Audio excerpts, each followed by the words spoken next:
राजस्थान के सबसे प्रतिष्ठित किले चित्तौड़ पर अधिकार जमाने के लिए अलाउद्दीन खिलजी ने सीधा आक्रमण करने की बजाय एक षड्यंत्र रचा। इस षड्यंत्र का आधार बना रानी पद्मिनी का अनुपम सौंदर्य, जिसकी कथा एक गद्दार के माध्यम से उसके कानों तक पहुंची। यह गद्दार रघुनाथ नामक एक असंतुष्ट दरबारी था, जो मेवाड़ दरबार में गायक और मनोरंजनकर्ता के रूप में कार्य करता था। 1302 में अलाउद्दीन खिलजी ने अपनी सेना के साथ चित्तौड़ की घेराबंदी कर दी, लेकिन इस बार उसने सीधे युद्ध नहीं किया, बल्कि राजपूतों को आत्मसमर्पण करने के लिए एक अपमानजनक शर्त रखी। चित्तौड़ के वीरों को हथियार डालने होंगे, रानी पद्मिनी को उसे सौंपना होगा। ये सुनते ही पूरे मेवाड़ में युद्ध का बिगुल बज उठा। रावल रतन सिंह के नेतृत्व में आसपास के राजपूत सामंत इस पवित्र युद्ध में सम्मिलित हो गए। युद्ध शुरू हुआ और राजपूतों ने अपने स्वाभिमान की रक्षा के लिए तलवारें उठा लीं। हजारों सैनिक रणभूमि में वीर गति को प्राप्त हुए, परंतु खिलजी का छल अभी समाप्त नहीं हुआ था। लंबे समय तक चली घेराबंदी के बाद उसने एक शांति प्रस्ताव रखा और रावल रतन सिंह से बैठक की इच्छा जताई। राजपूतों की सरलता और शौर्यप्रियता के कारण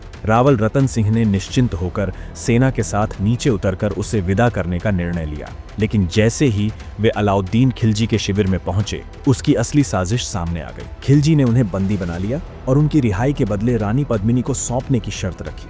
रानी पद्मिनी केवल सौंदर्य की प्रतिमूर्ति ही नहीं, बल्कि कुशल रणनीतिकार भी थी। उन्होंने अपने मामा गोरा और भांजे बादल के साथ मिलकर रावल रतन सिंह को छुड़ाने की योजना बनाई। राजपूतों ने खिलजी को संदेश भेजा कि रानी पद्मिनी को उसकी मांग के अनुसार भेजा जाएगा, लेकिन केवल अपनी सखियों और सेविकाओं के साथ। 700 से अधिक पालकियां चित्तौड़ से खिलजी के शिविर की ओर बढ़ीं, लेकिन इनमें केवल महिलाएं नहीं थीं, बल्कि हर पालकी के भीतर सशस्त्र राजपूत योद्धा छिपे हुए थे। पालकियों को उठाने वाले भी साधारण दास नहीं, बल्कि पूरी तरह सशस्त्र राजपूत सैनिक थे। जैसे ही पालकियां खिलजी के शिविर तक पहुंचीं और रावल रतन सिंह और रानी पद्मिनी को मिलने के लिए समय दिया गया, अचानक राजपूत सैनिकों ने आक्रमण कर दिया। मलिक कफूर और खिलजी की सेना को संभलने का कोई अवसर नहीं मिला। इस योजना के कारण रावल रतन सिंह को सुरक्षित रूप से चित्तौड़ के किले में पहुंचा दिया गया। हालांकि खिलजी को पीछे हटना पड़ा, लेकिन उसकी क्रूरता समाप्त नहीं हुई थी। उसने 2 वर्षों बाद और भी अधिक क्रूरता के साथ चित्तौड़ पर पुनः आक्रमण किया। महीनों की घेराबंदी के बाद अंततः खिलजी किले के दक्षिणी छोर की पहाड़ी पर कब्जा करने में सफल हो गया और वहीं से अपनी सेना को मजबूत किया। रावल रतन सिंह ने अपने सामंतों की एक सभा बुलाई, जिसमें तय हुआ कि उनके 12 पुत्रों और भतीजों को अंतिम युद्ध में उतरना होगा। 3 दिन तक भीषण संग्राम हुआ। एक एक करके 11 राजकुमार वीर गति को प्राप्त हुए। तीसरी रात रावल रतन सिंह ने अपने पुत्र करण सिंह को किले से बाहर भेज दिया, ताकि मेवाड़ की राजवंशी परंपरा जीवित रह सके। जब यह निश्चित हो गया कि किला अधिक समय तक शत्रुओं के हाथों सुरक्षित नहीं रह पाएगा, तब रानी पद्मिनी सहित हजारों वीरांगनाओं ने जौहर करने का संकल्प लिया। जब शत्रु किले में प्रवेश करने में सफल हुए, तब तक चित्तौड़ की रानियां और वीरांगनाएं अग्नि में समर्पित हो चुकी थीं। रणभूमि में शेष बचे राजपूतों ने अपने प्राणों की आहुति दे दी।